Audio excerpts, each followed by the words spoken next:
Good evening, folks. It's Glenn the Bowl Chef, and tonight I'm going to put together my famous buffalo chicken wing recipe. It's the one I use back at the restaurant, and we serve thousands and thousands of these wings. They taste delicious. With football season upon us, it's a great finger food for the game, for picnic, for whatever occasion you might have. I'm going to show you how to put this classic, easy recipe together in just a few steps. So let me show you how we do it. Typically when you get your chicken wing, you purchase it from the store. It's got three sections to it. The drumette, the wing section, and that, what I guess is like the chicken toe or whatever it is. That I cut right off there. Then I find the joint, and that will produce the chicken wing and the chicken drumette. And what we'll do is we're going to put together an order of about 20 of these. So I'll repeat this process and prep up my chicken wings.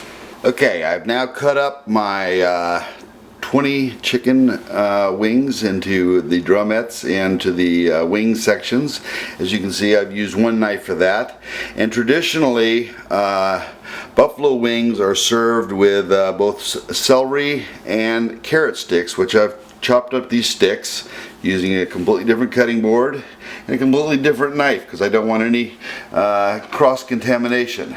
Then what I typically do is I take my carrot sticks and my celery sticks and I put them into a water and ice bath just to basically crispen the sticks up while I'm cooking the wings. And this will just give them a nice little snap. And the next step here is going to be to actually fry the chicken wings off. So we're going to go to that next. When it comes to chicken wings, you'll see a lot of people either batter their chicken wings for the buffalo wings or they just fry them.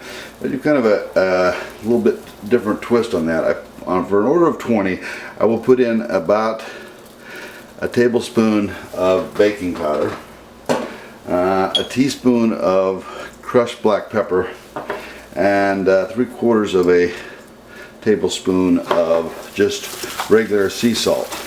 And just basically coat these wings up. They're not really battered, but it basically gives them a nice crispness. And then I usually just let these sit out for about 10-15 minutes so that I'm not throwing them into the hot oil ice cold. And we'll just let these sit out here for, I said, about 10 minutes, get the oil up, and I'll show you how to fry these off.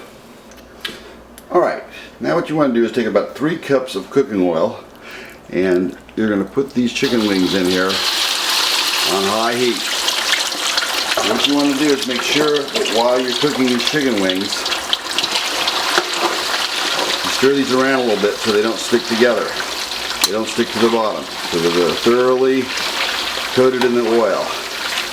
Once we have these up to heat, and we've had these sitting out for about 10-15 minutes, they're not ice cold, and you see the oil really hasn't stopped. But we want to make sure that we bring that oil back up to heat.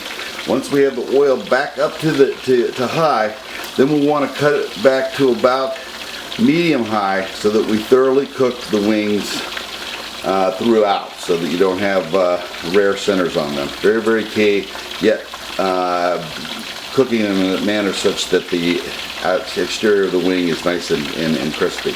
What we're going to do now is we're going to prep up the sauce for the buffalo wings themselves. And I usually start out with about a tablespoon of butter, and this does make the wings, I don't know, it just gives them a nice soft taste to them. Now, I mean, there's a lot of different hot sauces you can use. You can use sriracha. Back at the restaurant, people wanted, they say, oh, these wings aren't hot enough. I put some of this Pure Cap, which has 500 Scoville units in it, and I can just about knock somebody out into the weeds with this stuff. But we're making this for probably normal guests, and what I like to use is just Frank's Red Hot. This is just a nice hot sauce, and I put in about 3 tablespoons of that into the fry pan here. Now to that I like to add some vinegar, 2 tablespoons. We want to cook that off so that we get rid of all the acidity in the vinegar. And to this mixture as that acidity is coming off of the sauce. We're going to give this just a tease of cayenne. Just about got all that vinegar off. And then what we want to do is take some good old Heinz tomato ketchup, and I'll put about 3 tablespoons of that into the sauce. Stir that around. Something like that. And I'll hit it with the wings.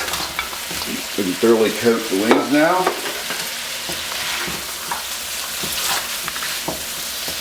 With the sauce.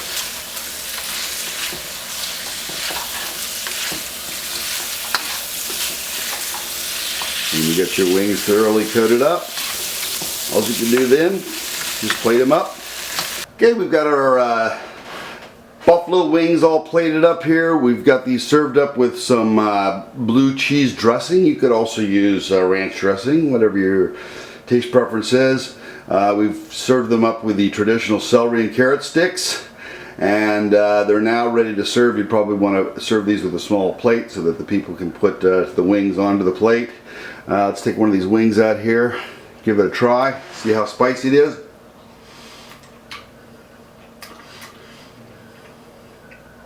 Nice crisp wing, not too spicy. I think it's just spot on, to tell you the truth. Hey, it's Glenn the Boss Chef. Thanks for watching, and as always, bon appetit.